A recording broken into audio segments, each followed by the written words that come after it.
여러분 이제 그동안 설교 많이 들으셨는데 여러분이 들었던 설교하고 또 오늘 저희가 나누는 은혜하고 조금 다를 수도 있습니다.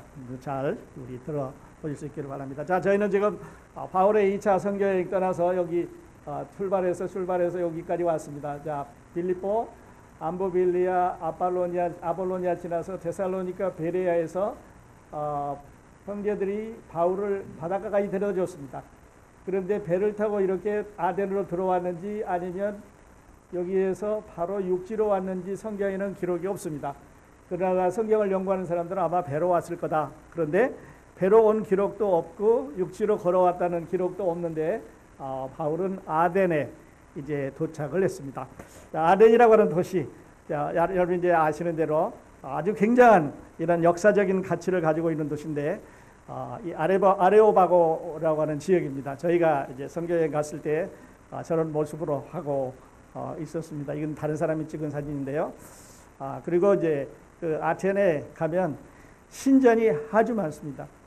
어떤 사람은 그 아테네 시민 숫자보다도 신들의 숫자가 더 많았다고 그렇게 말하는데 돌마다 골목마다 다시 신들의 모양을 새겨놨습니다. 그리고 그 신들을 이제 각각 나눠서 섬기는 게 아테네 신전 중에 그러니까 기독교 말로 하면 템플입니다. 그러니까 성전이라고 볼 수가 있는데 우리는 그냥 그 사람들이 신을 섬기니까 신전이라고 그렇게 표시를 했고 아테네 제일 그 꼭대기에 나와 있는 그 파르테논 신전이라고 하는 신전입니다. 저 안에 이제 아주 그 큰 이런 신상을 모셔놓고 매년 그 시내를 돌면서 큰 행사를 하고 재물을 그 여자한테 갖다 바치면 나라가 평안하고 복을 주시고 번성하고 이렇게 한다 그래서 이것을 아주 오랫동안 해오던 그런 역사를 가지고 있는 지역입니다. 자, 그 당시에 이제 소크라테스가 유명한 철학자였죠. 소크라테스가 갇혀있던 감옥입니다. 양쪽으로 이렇게 두 개가 철문으로 아직도 남아있고 중간에 공간이 비어있는데 저기다가 어떻게 해서 그 독약을 줘서 죽게 했는지 의문이 갈 정도로 아주 조그마한 그런 굴방이었습니다. 그리고 이제 여기 사진은 그 마지막으로 이제 그의 제자들이 그런데 소크라테스에게 독사발을 주는 것 같아요. 여기 이제 이게 독약이고 어떤 사람들은 안 보려고 고개를 숙이고 이게 지금 죽을 거기 때문에 두려워하고 소크라테스가 이제 그 마지막으로 세상을 떠나 죽는 그런 광경인데 이 소크라테스가 갇혔던 감옥하고 파르테논 신전하고 이렇게 그 마주하는 언덕이 있습니다. 이쪽에서 보면 저쪽에 파르테논 신전이 보이고 이쪽에서 봐도 굴이 잘 보이는 그런 언덕 위에 있습니다. 나중에 이제 가시면 꼭 한번 보실 수 있기를 바랍니다. 자, 바울의 이제 아덴 선교 참으로 많은 것을 우리에게 이제 이야기해주고 그렇게 하고 있는데 이 아덴이라고 하는 도시를 보기 전에 우리가 왜 아덴이 이렇게 바울에게 중요한 이런 지역이든지 왜 하나님께서 그곳으로 그 바울을 보내셨는지에 대해서 잠시 이제 살펴보도록 하겠습니다. 자, 바울은 지금 실라와 디모데를 어디입니까? 베레아에 놓아두고 나왔습니다. 그러니까 혼자 간 거죠. 그러니까 아덴에 이제 도착해서 실라와 디모데를 기다리는 동안에 그 시내를 둘러봤습니다. 16절부터 시작이 되는데 둘러보는데 아주 많은 신상들이 있었습니다. 그래서 여기 보면 마음에 격분하여 그랬습니다. 영어로는 great distress 이렇게 번역을 했는데 아주 요즘 말로 하면 그냥 화가 잔뜩 났습니다. 그냥 좀 속된 말로 하면 그냥 꼭지가 확 그 머리통이 열렸어요. 그래서 이게 어떻게 된 일이냐. 오늘날 우리가 유일하신 하나님을 지금까지 우리는 쭉 전하고 믿고 왔는데 여기 세상에 이런 게 있단 말이냐 하는 식으로 해서 화가 난 거죠. 그리고 이제 사도 바울이 이방인의 설교라고 말하고 있는데 이방인에게 한 설교 가운데 가장 긴 설교 중에 하나입니다. 뿐만 아니라 이 아덴이라고 하는 도시는 당시에 세상에 살고 있는 지식인들은 다 모였다고 자부하는 사람들이 모여있는 곳입니다. 다시 말씀드려서 예루살렘을 종교인들의 센터라고 말한다면 여기 아덴은 지식인들의 센터였습니다. 그래서 이제 유대인들은 사람을 가릴 때 두 가지로 가립니다. 하나는 유대인, 하나는 이방인. 유대인 아니면 이방인. 두 가지로 가렸습니다. 그런데 여기 이 아덴 사람들은 그리스 사람들은 사람을 가릴 때 헬라인 아니면 야만인 이렇게 가렸습니다. 그러니까 우리가 보는 대로 이제 유대인이냐 이방이냐 헬라인이냐 야방이냐 하는 말은 헬라인 아니면 야만. 우리가 볼 때 이 세상은 그리스도인이냐 그리스도인이 아니냐 이렇게 두 가지로 이제 볼 수 있겠습니다만은 그 당시에도 이렇게 이제 가렸습니다. 그리고 바울은 그 사람들 앞에 서서 우리 같으면 이럴 것 같아요. 여보시오, 이거 다 틀렸습니다. 이게 뭐 이런 거 하나님을 섬겨야 되는데 이렇게 하고 있습니까? 하고 저주하거나 비판하거나 판단하지를 않았습니다. 그리고 자기가 누구인지를 말하지 않았습니다. 그리고 둘러보면서 이제 설교를 시작하는데요. 그 설교를 시작하는 문맥이 정말 아름답습니다. 이제 잠시 소개를 해드리겠습니다만 그 당시에 두 가지 그 학파들이 있었습니다. 근데 그 두 가지 학파 철학자들이 이제 바울과 쟁론을 벌이고 있는데 그들이 가지고 있는 철학을 위하면서 그들이 가지고 있는 철학에 대한 것을 이야기해 주면서 틀린 것을 집어내서 예수 그리스도의 복음을 전하고 있는데 아주 멋있게 이렇게 전해 내려가는 것을 볼 수가 있습니다. 물론 이 설교의 이 부분은 이제 세 가지로 되어 있습니다. 하나는 왜 바울이 이런 설교를 하게 됐는가 하는 배경이 있고요. 그게 21절까지 그 배경이 나와 있습니다. 그리고 설교 내용이 22절로부터 31절까지는 그 긴 설교를 한 내용을 갖고 있는데 질문이 많을 겁니다. 아마 누가 이거를 누가에게 알려줬을까? 누군가가 메모를 해서 누가에게 주었으니까 이제 누가가 기록할 거 아니겠어요? 뿐만 아니라 맨 이제 밑에 가 보면 바울은 지금까지 그 사람들에게 복음을 전해서 구원을 받으면 침례를 줬습니다. 근데 여기 침례를 줬다는 기록도 없고 그 다음에 누구 집에서 교회가 시작되었다는 기록도 없이 그냥 떠났는데 왜 그럴까 하는 여러 가지 질문들이 있습니다. 그리고 이제 설교 결과에 대해서 말씀드렸던 대로 이제 두 가지로 이렇게 전해 주고 있습니다. 자, 아덴이라는 도시 잠깐 소개를 해드려야 될 것 같습니다. 바다에서 에게해에서 5마일 정도 육지로 들어가는 지역이니까 그렇게 깊숙이 들어간 것도 아니고 그렇게 또 바닷가에 있는 도시도 아닙니다. 그리고 우리가 아는 대로 이 아덴은 이 아테네라고 해서 근대 올림픽에 발생한 데죠. 그래서 올림픽 할 때는 항상 성화를 거기에서 봉송을 해온다든지 이렇게 해서 아주 유명한 고대 도시로 이렇게 알려져 있습니다. 예술이라든지 아름다운 미라든지 조각이라든지 또는 건축이라든지 교육이라든지 철학이라든지 이런 게 아주 매우 발달된 도시입니다. 다시 말씀드리면서 예술, 미, 건축, 조각, 교육, 철학. 그런데 그 많은 사람들이 지식인들이 모여서 사는 도시가 우상의 도시가 됐습니다. 그러니까 좀 아주 묘한 이미지를 줍니다. 지식 있는 사람들이 다 모여 살아서 자기 지식을 마음껏 뽐내면서 발달시키면서 살고 있는데 거기 이제 우상이 발달됐다는 거죠. 그리고 이제 정치와 경제는 다음번에 방문해야 되는 이제 고린도의 자리를 뺏긴 상태입니다. 이제 그 로마 사람들이 고린도가 지역적으로 더 낫기 때문에 고린도를 더 발전시킨 그런 경우가 되겠습니다. 그리고 이제 말씀드렸던 대로 인구의 숫자보다 신의 숫자가 더 많다. 그래서 모든 게 다 신입니다. 그래서 우리가 이름 대보면 뭐 전에도 말씀드렸습니다만 달신, 태양신, 또 별도 또 여러 가지 있는데 별신, 남자신, 여자신, 결혼한 사람, 결혼을 안 한 사람, 뭐 결혼을 준비하는 사람, 이게 또 활을 쏴줘가지고 결혼을 마치게 해주는 사람, 온갖 신들이 다 있습니다. 그래서 전쟁을 하러 나가는데도 나이키라고 하는 신한테 가서 절을 해야 됩니다. 그러니까 나이키가 손들어주는 쪽이 이기는 거예요. 그래서 우리가 지금 그 운동화 사실 때 나이키라는 신인데 그 신에게 잘 보여야 전쟁에서 승리를 해야 되니까 양쪽에서 전쟁을 하면서 나이키에게 가서 승부를 해야 될 정도로 전쟁의 신도 있었으니까. 그리고 태양의 신, 뭐 우리가 아는 바카스라든지 비너스라든지 이런 상품도 있겠습니다만은 수많은 신들이 있었습니다. 그리고 사도 바울이 여기에 이제 갔었을 때는 이미 이런 도시가 형성이 돼서 문화가 발달하기 시작한 게 BC 500년. 그렇다고 보면 이스라엘 역사로 보면 에스라와 느헤미야가 고향으로 돌아와서 예루살렘 성전을 건축하고 그 후에 학개와 스가랴와 말라기가 계속해서 예수 그리스도의 재림을 준비하고 예언을 이루어가는 그때 이들은 이렇게 철학을 발달을 시키고 있었습니다. 세계 그 지식인의 수도에서 지금 우상이 계속해서 섬기고 있는 그런 상처입니다. 참 어떻게 보면 아이러니한 그런 내용이 되겠는데요. 그리고 이제 여기 18절에 보면 어떤 에피크로스와 스토아 철학자들도 바울과 쟁론할 때 그래서 두 개의 이제 철학의 학파가 나옵니다. 이게 바울이 설교를 하게 된 동기가 이 사람들 때문이에요. 그래서 이 두 개의 학파를 이제 잠시 소개를 하게 되면요. 이 에피큐레안이라는 이 학파는 쾌락이 최고의 가치라고 믿는 사람들입니다. 인생에 신은 없다. 죽은 다음에 심판도 없고 우리가 살아있는 것으로 끝나기 때문에 우리는 먹고 마시고 즐기고 그리고 내일 죽으면 인생은 없어지는 거다.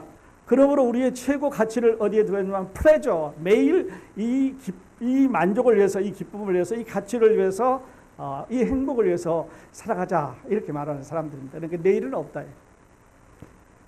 내일을 모르는 게 아니라 내일은 없다. 그러니까 종교가 없는 사람들입니다.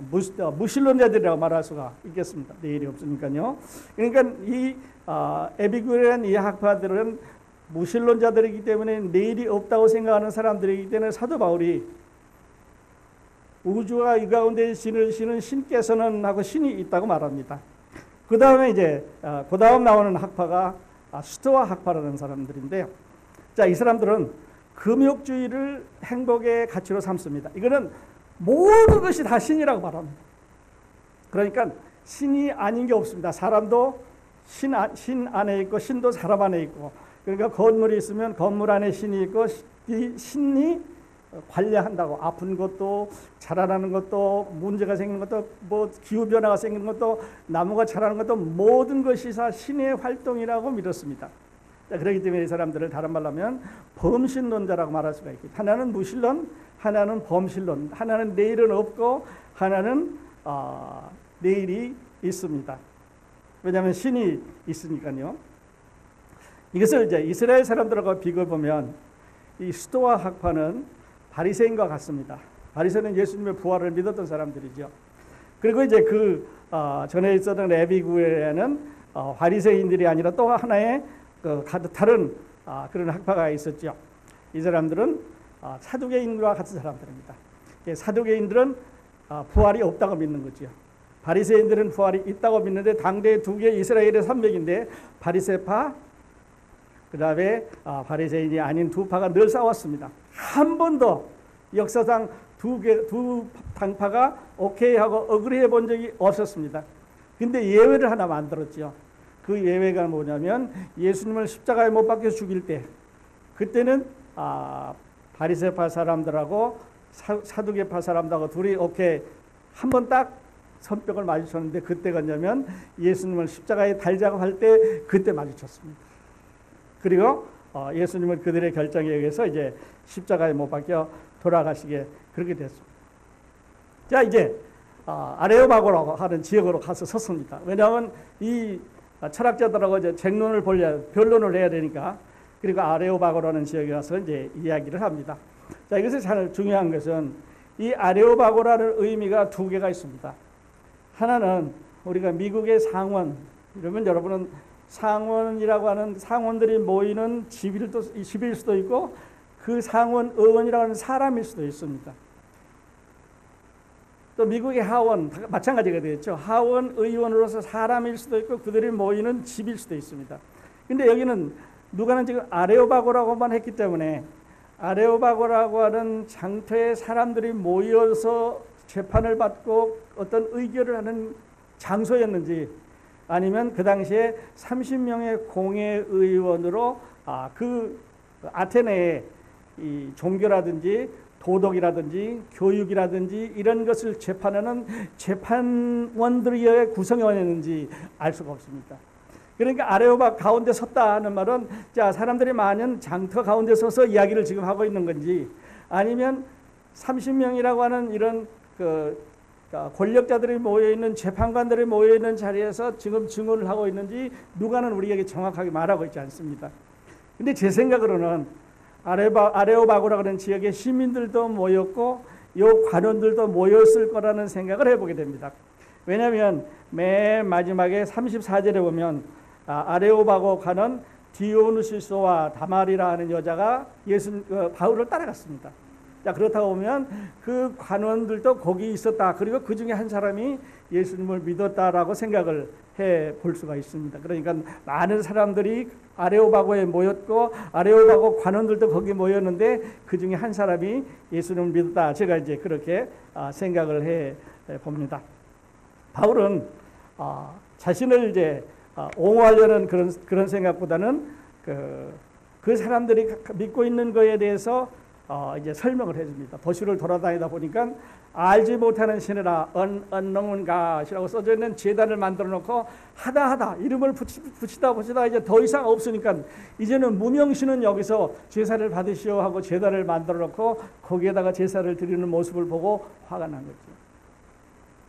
그래서 이제 오늘 본문의 말씀을 시작을 합니다. 이렇게 시작하죠.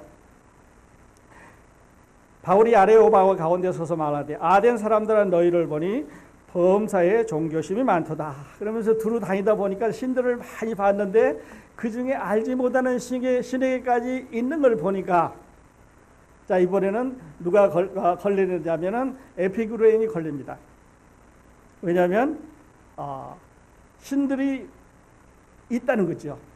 그러니까 한쪽은 신들이 없다고 말했는데 한쪽이 신들이 있다 그랬으니까 한쪽 편을 드는 겁니다. 범신론을 공격하는 거죠. 그리고 이제 그 신이 계시는데 너희가 말하는 것처럼 모든 게 다 신이 아니라 하늘에 계신 유일한 하나의 신이 계신다고 말하고 해서 지금 모든 게 다 신이라고 말하는 수도학과들 너희가 틀렸다고 말하는 거죠. 그러니까 없다고 말하는 사람들을 있다고 말해주고 그 다음에 모든 게 다 신이라고 말하는 사람들에게 하늘에 하나의 신만 있다고 말하는 거예요. 뿐만 아니라 이제 신이 있기는 있는데 우리 인간의 삶을 간섭하지 않는다고 믿고 있는 에피쿠레인들에게 아니 그런 게 아니고 너희들에게 생명을 주고 삶을 주고 너희가 존재하게 할 수 있는 하나님이라고 하는 신이 있다고 말해줌으로 해서 지금 두 개의 학파 중에서 양쪽을 지나가면서 그들의 틀린 것을 말하기 시작을 합니다. 그 다음에 또 하나는요. 24절 보면 우주와 그 가운데 있는 만물을 지으신 하나님께서는 천지의 주제신이 손으로 만든 전에 계시지 아니하시고 그러니까 이게 스토아들이 틀렸다는 거지. 그 선 안에 그 건물 안에 있다고 말했으니까 그러니까 그거를 지적해 주면서 26절에 보면 이게 참 이 말씀이 참 멋있습니다. 인류의 모든 족속을 한 형통으로 만드사 온 땅에 살게 하시고 그들의 연대를 정하시며 거주의 경계를 한정하셨으니 이 말을 끄집어냈습니다. 자, 어떻게 보면 이게 설교의 흐름 같은데요. 이 설교의 흐름이 여기로 안 가도 될 것 같아요. 근데 지금 사도 바울의 마음속에는 뭐가 있냐면 이 아덴에 살고 있는 사람들이 자기들이 세상에서 제일 특별한 사람이라고 지금 믿고 있는 겁니다. 다시 말씀드려서 우리가 이 세상에서 가장 지혜로운 사람이고 하나님 우리를 특별한 방법으로 창조하시고 특별한 방법으로 우리를 지켜주시고 아주 특별한 민족이라고 믿고 있습니다. 그런데 사도 바울은 그 생각을 무너뜨리는 거예요. 온 인을 다 한 족속으로 한 사람으로 통해서 만들었다. 그러니까 아담으로 통해서 온 인을 다 만들었으니까 너희가 특별한 게 아니라는 거죠. 뿐만 아니라 그들에게 생명을 주시고 거주의 한계를 정해주실 때 너희 나라를 여기다 주신 것이 너희가 똑똑하고 잘나고 지혜가 많고 너희 조상들이 잘 돼서 그런 게 아니라 하나님께서 정해주신 뜻이라고 하는 것을 말하겠습니다. 너희가 알고 있는 것보다 너희가 생각하는 것보다 하나님이 지금 너희를 컨트롤해서 이 나라에 거하게 해주시고 너희가 공부를 잘하게 해주시고 너희가 발달하게 해주신 것이 너희들 때문에 그런 게 아니라 하나님이라고 하는 신이 살아계시기 때문에 그렇다고 말합니다. 이 말을 할 때 사람들 아마 화가 났을지도 몰라요. 얼굴이 빨개졌을지도 모릅니다. 왜냐하면 자기들은 이제 그렇게 믿지 않고 있기 때문에 그렇겠지요.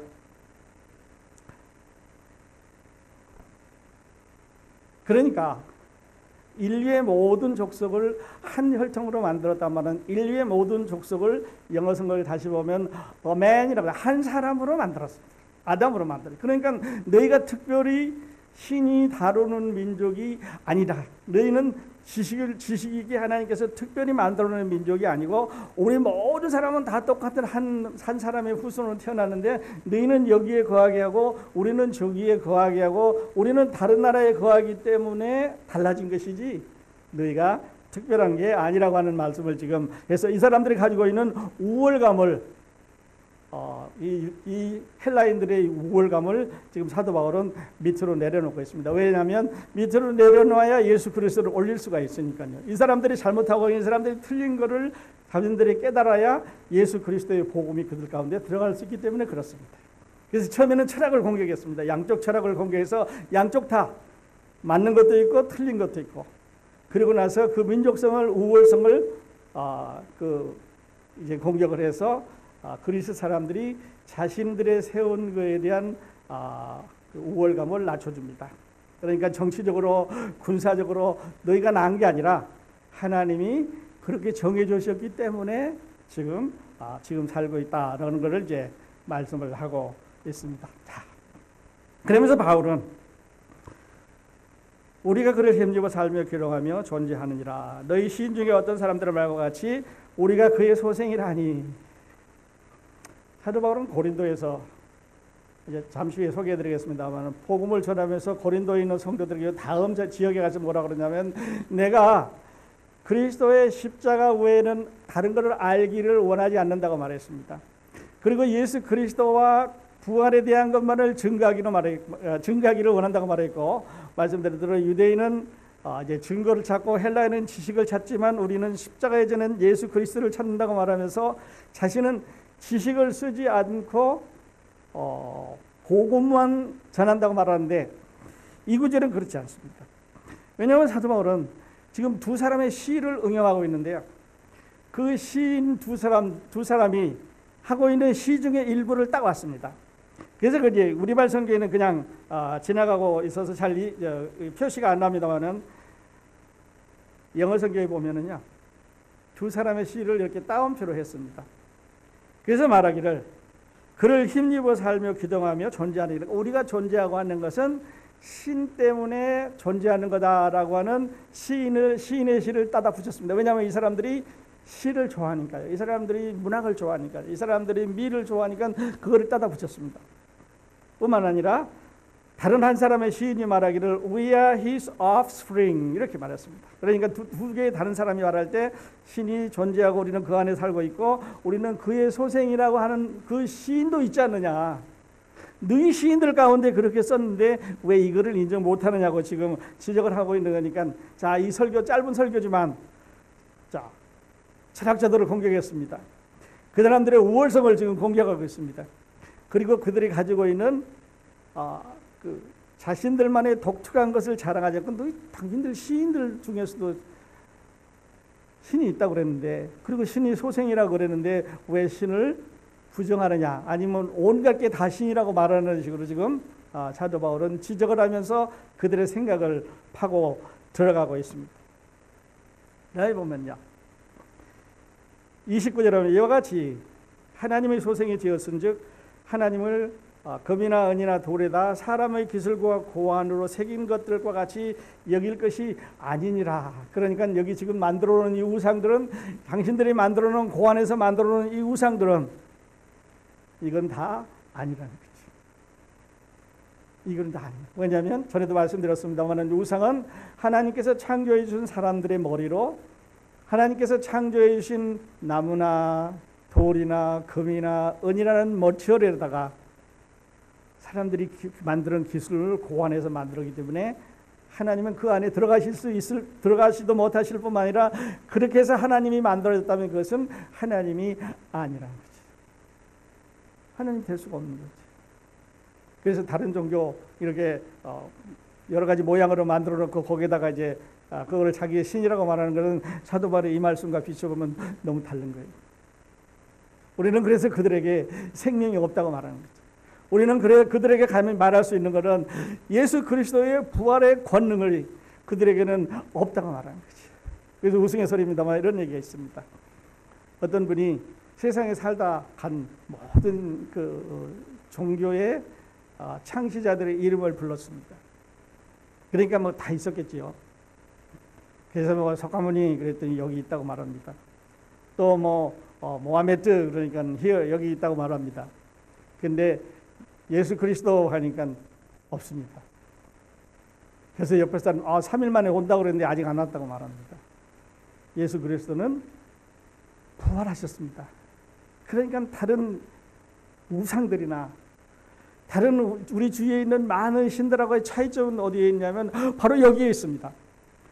예수 그리스도의 부활은 기독교를 복음의 종교로 만들었습니다. 하나님의 말씀을 살아있게 만들었습니다. 여러분과 제가 가지고 있는 이 구원이라고 하는 이 놀라운 은혜가 하나님으로부터 왔다고 하는 가치를 증명해주고 있습니다. 만일에 예수 그리스도의 부활이 없다면 예수 그리스도나 석가모니나 소크라테스나 여기서 말하는 에피구라운이나 제노나 다른 사람이 다를 게 없는 거죠. 조금 그저 유명하다 끝났습니다. 그런데 예수 그리스도와 다른 것은 그가 부활하셨다는 거예요. 할렐루야. 그리고 여러분과 저는 이 부활의 생명, 이 예수 그리스도의 은혜의 복음 안에 있다고 하는 게 얼마나 감사한지 모릅니다. 여러분이 이 은혜, 우리에게 이 은혜를 주신 하나님께, 또 이 은혜를 위해서 희생해 나가신 주님께 다시 한번 감사를 하시는 시간 되시기를 바랍니다. 사도 바울이 이제 긴 설명을 이렇게 합니다. 이제 결론을 내야 되겠죠. 이렇게 결론을 해볼 수가 있습니다. 여러분, 하나님은 만물의 창조주이십니다. 그리고 생명과 호흡을 만민에게 주시는 주인이십니다. 여기 있는 우상들이 준 게 아닙니다. 당신들 한쪽 사람들은 신이 없다고 그러는데 신이 없는 게 아니라 신이 있습니다. 다른 한쪽 사람들은, 여러분 한쪽은 모든 게 다 신이라고 범신을 주장하는데 그렇지 않고 유일신 하나님 한 분이 계십니다. 신. 얼마나 정확하게 지금 두 사람들을 이야기하고 있는 거예요. 그리고 여러분이 아테네에 살고 있고 그리스에 살고 있고 아름다운 이런 문화를 형성하고 사는 것은 모든 인류를 한 혈통으로 아담의 후손으로 다 만들으셨는데 하나님이 여기에다가 두셨기 때문에 여러분이 축복을 받고 있는 것이지 여러분이 특별해서 그런 게, 여러분 스스로 특별한 게 아닙니다. 다시 말해서 하나님의 은혜 때문에 이 나라에서 살고 있고 하나님의 은혜 때문에 여기서 살고 있는 거라고 말합니다. 그래서 나라를 세우고 운행하게 하시고 개인의 삶에 간섭하시는 것은 하나님이시라고 지금 바울은 강변을 하고 있습니다. 그래서 우리는 이런 설교를 참 좋아합니다. 우리는 이런 설교를 들을 때마다 이게 힘이 나는 거는, 왜냐하면 사도 바울의 그 지혜를, 그에게 능력을 주시는 성령이 지금 저들에게 필요한 걸 압니다. 저들에게 지금 무엇을 어떻게 전해야 할 것을 아는 성령님께서 사도 바울에게 철학을, 태생을, 시인들의 이야기를, 그리고 그들의 고안한 이야기를 지금 하도록 하고 있습니다. 그 다음에요, 모든 사람의 아버지, 하나님은 모든 사람의 아버지라고 말합니다. offspring이죠. 그리고 28절로 내려가 보면요,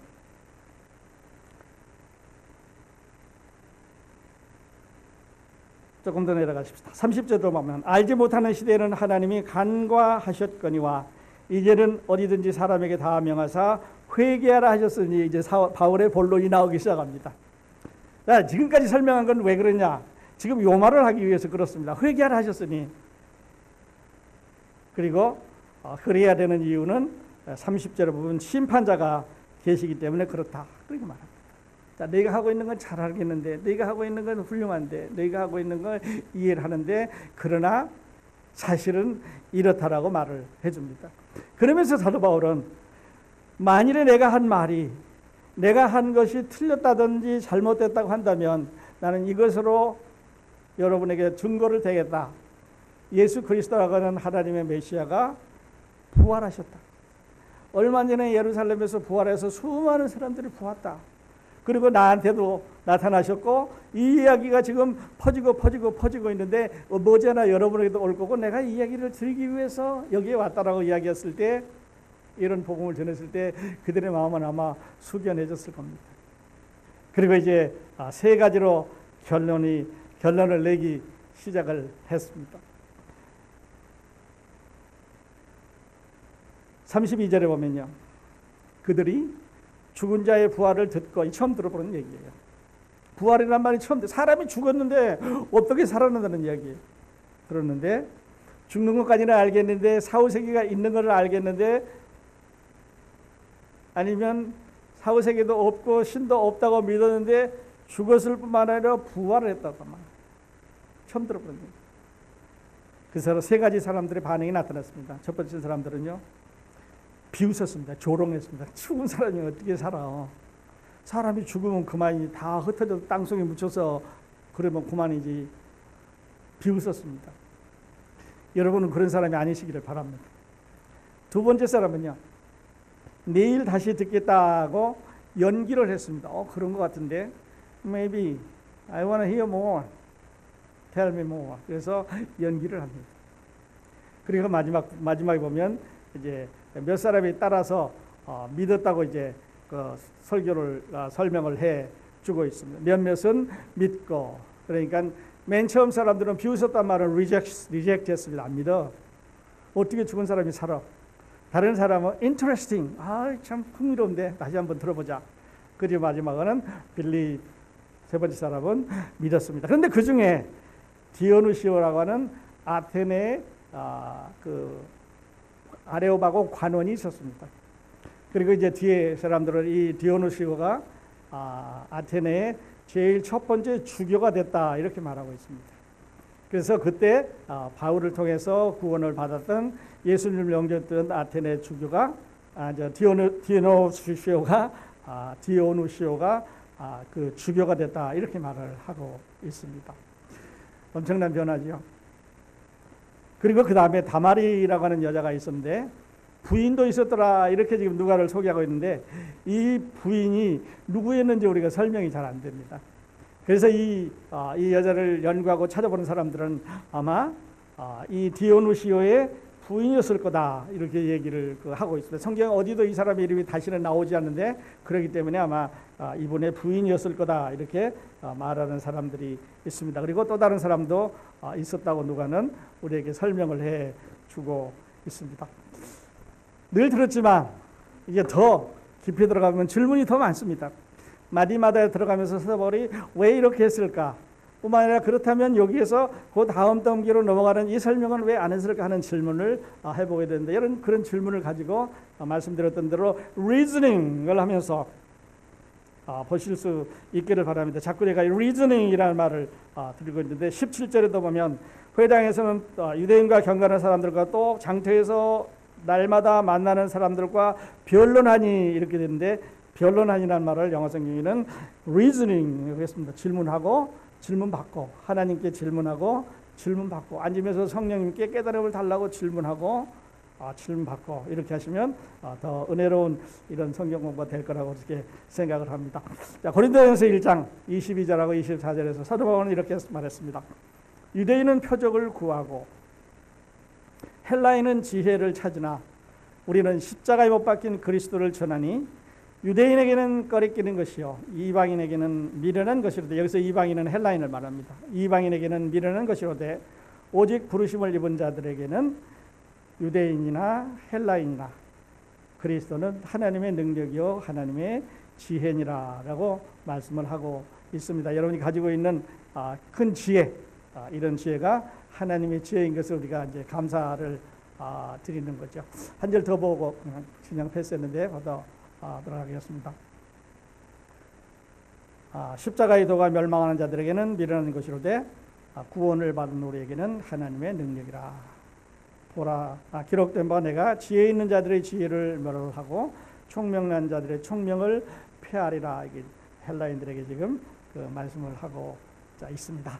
자, 오늘 결론 같이 이렇게 보시도록 하겠습니다. 제가 그 첫 번째 질문은요. 아까 사도 바울의 설교를 듣고 세 종류의 사람이 있었습니다. 첫 번째 사람들은 reject 했습니다. 두 번째 사람들은 interesting 하다고 했습니다. 그리고 세 번째 사람들은 accept 하고 believe 했습니다. 그렇다면요. 여러분은 예수 그리스도의 복음에 대해서 지금 reject 하고 계십니까? 아니면 아직도 interesting 하다고 찾아다니십니까? 아니면 지금 믿고 바울을 따라간 것처럼 예수 그리스도를 따라가는 사람의 부류에 속합니까? 물론 숫자적으로는 따라가는 사람이 극히 적습니다. 그러나 원래 우리가 가야 되는 길은 좁은 길이기 때문에 여러분 가운데 리젝트 하신다든지 아직도 인터레스팅 하신다든지 한 분이 안 계시고 예수 그리스도를 따라가는 여러분 되시기를 바랍니다. 갑자기 이제 좁은 길 얘기가 나왔는데 사람들은요, 좁은 길을 이야기하면서 좁은 마음하고 혼돈하는 경우가 참 많습니다. 우리는 그리스도를 따라갈 때 좁은 눈으로 들어가야 되는데요.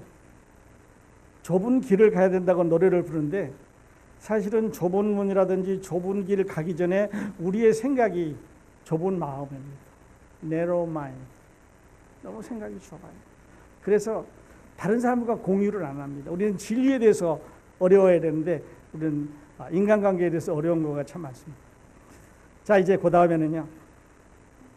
이런 생각을 제가 해봤습니다. 복음 선포와 예수 마케팅. 예수 마케팅하는 사람 참 많습니다. 복음을 마케팅하는 사람 참 많습니다.